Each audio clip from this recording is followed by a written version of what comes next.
Welcome back to the Center for Off-Road Research, Shenanigans, and Science Technical Division.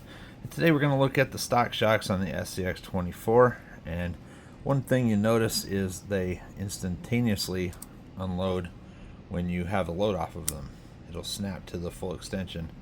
And a couple days ago I was at Hobbytown in Ankeny, Iowa, and I was talking to my friend Thomas, and he showed me his SCX30 and how smooth the action was on his shocks. So I have done something similar on this one. You see that it now unloads rather slowly, and that is ideal because you now have time to be able to have things happen slower and the car will be more stable. And I'll show you how I did it. I'm going to pull this shock apart really quick and show you how to modify it in order to do what I did. And this is a great tool here. It's just a shock tool, but it's basically a hand vise that can grip onto a shock shaft without marring the surface of the shaft at all. And they're not much money. They're about 10 bucks on eBay. I've given a few of them away as gifts because they're pretty great, but they're pretty important when you're working on a project like this. So save all the pieces. Obviously, this part here just slides through unrestricted through that shock body. What we're going to do is take a little piece of inner tube, and I'm going to stab a hole through it right here.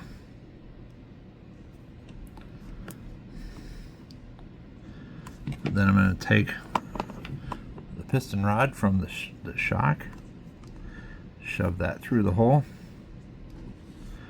just like that, and now I'm going to cut around it. And you got to cut pretty close to the head of the shock shaft here because it still has to slide through this chamber.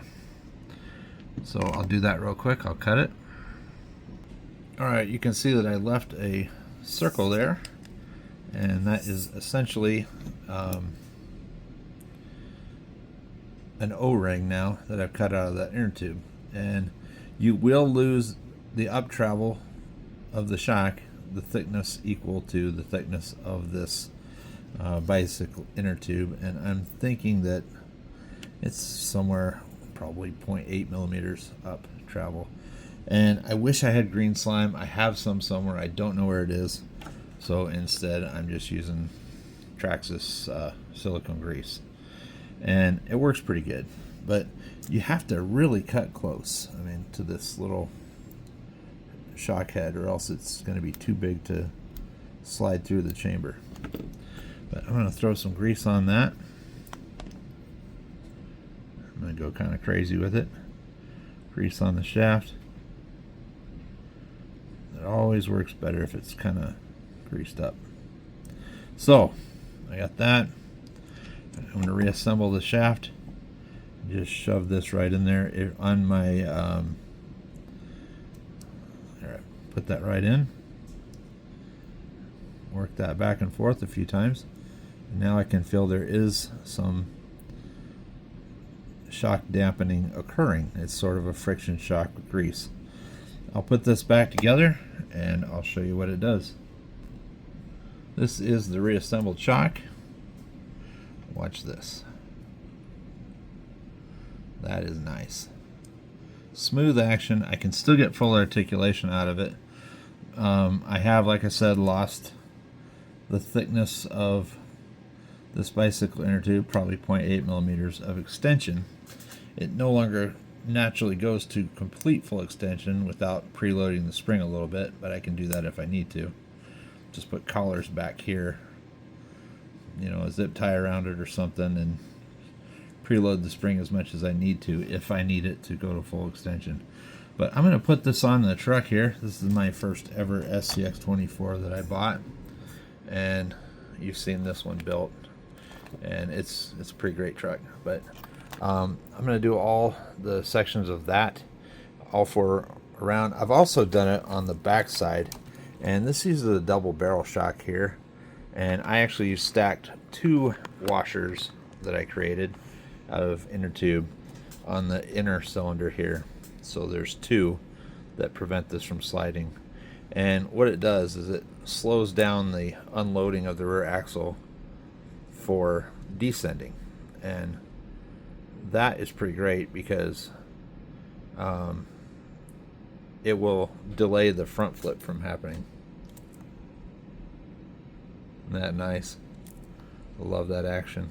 So anyway, I thought, why do the SCX30 guys with their tiny trucks get to have better shocks than we do?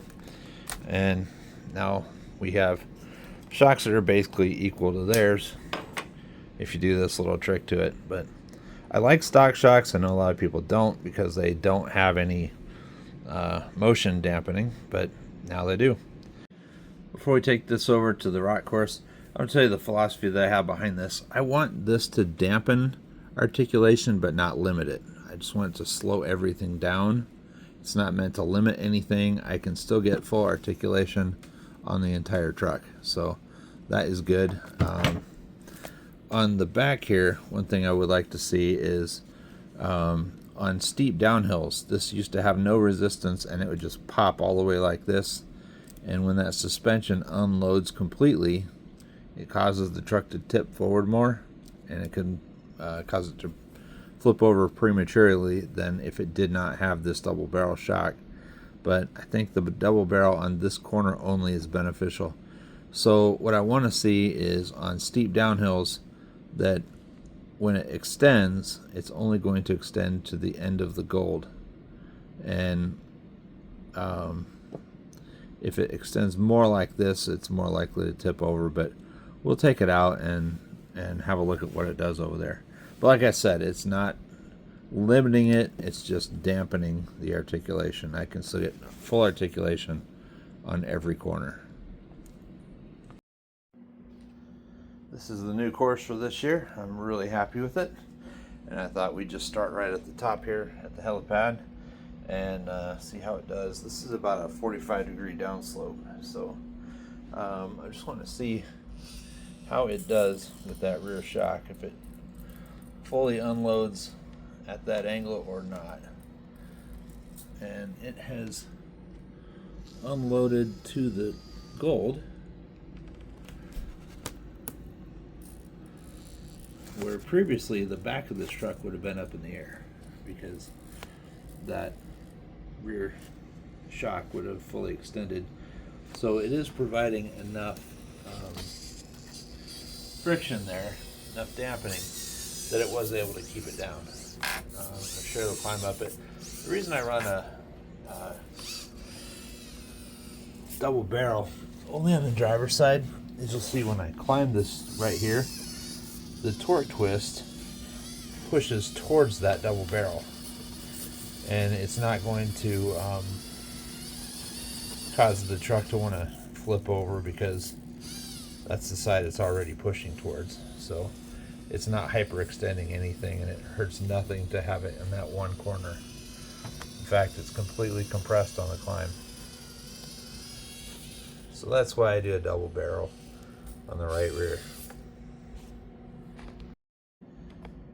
I'm going to do another line here and just kind of wrap the video up. I think that putting the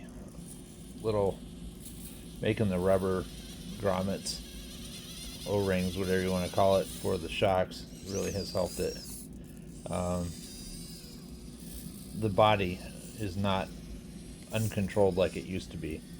It does not have the bounce that it used to have when the springs were not,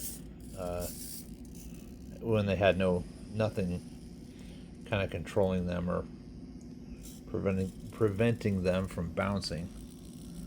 They don't bounce anymore, and I really like that. The whole chassis feels like it works smoother.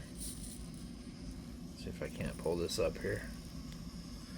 I think I gotta turn into the rock just a little bit. I'll saw the steering wheel a little bit, find the grip.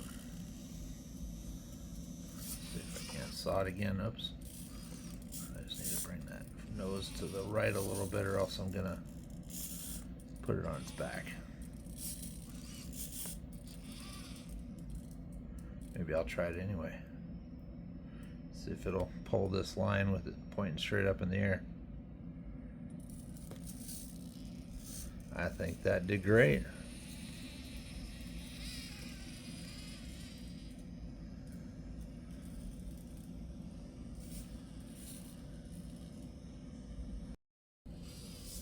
Well, I think this has been a successful update.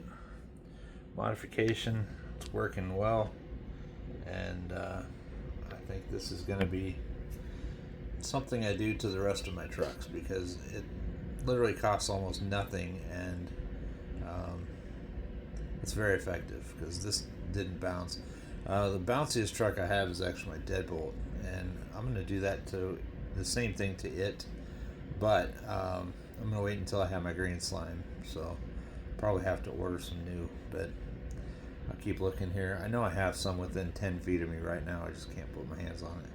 That's all for this video. I think this is fantastic. Like I said, it makes the truck feel like it runs a lot smoother, because it does. It's also better controlled, and that bounciness is gone. So thanks for watching. We'll see you in the next video.